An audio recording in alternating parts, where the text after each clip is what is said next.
Hello, I'm Dr. Clint Sexton, and today we want to talk about the T4 test that's commonly a part of thyroid panels. So let's just jump in here, and I want to cover some of the key points, which would be what the T4 is doing, what that T4 needs to be turned into to be an active form of hormone, and what other hormones are dictating how much T4 you're going to make. Okay, so let's just start from the top down on this. I'm going to begin above the thyroid gland, up at your pituitary gland, and that is where you make a hormone called TSH. So TSH should go from the pituitary gland to your thyroid gland to make the thyroid hormone T4, or we call that thyroxine. So the more TSH that gets made, the more T4 should get made. That's how that would work. And so what's really going to dictate how much T4 you have is what TSH is doing. So if T4 levels go higher, then the TSH level will go lower, and so less will be made. So we want to stay in a certain range. So the thing is that just straight T4 isn't really frequently tested, believe it or not. So a very common panel that's done, or basic screening that's done, is what's called a TSH, which is only testing that hormone from the pituitary gland, or a TSH with a reflex to FT4. So FT4 means free T4.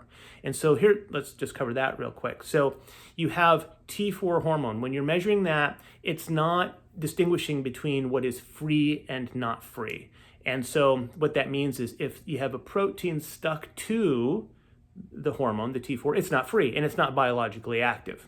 If the protein has been released from it, it's considered free, and that means it is biologically active and it can react and respond with your cells the way it should.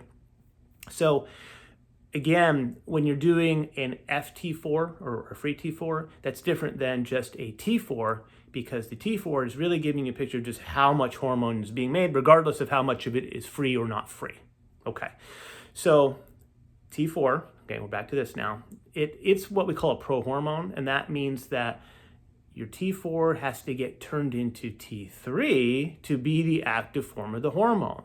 Okay, so the T4 really is not our active form of hormone. So, but it's the bulk of hormone that's produced by the thyroid. So we need plenty of T4.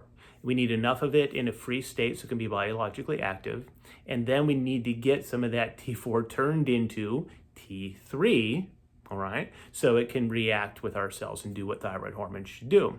So I like to do the T4 test in a panel because I want to know about production. How much T4 do we have to work with, as opposed to just how much of it is free, the free fraction, okay? Because again, more often than not, only the free fraction is being tested, if it's being tested at all, okay? So let's do a little quick review on this. Your pituitary gland in your head makes a hormone called TSH. The TSH goes down, the TSH goes to your thyroid gland. The thyroid gland makes T4, all right? That goes out into your system, where it then has to be turned into its active form, which is called T3, okay? So that's the breakdown of what the T4 is. And again, understanding that the main hormone that's going to dictate how much you're making is going to be TSH. So coming from the pituitary gland.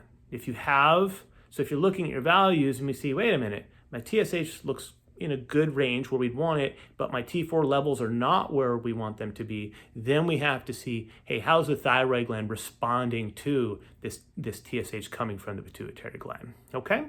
So hopefully this gives you a little better understanding of what's commonly tested, what your T4 is, what T4 needs to be turned into to be active, and then what's telling the thyroid gland to make this T4 hormone.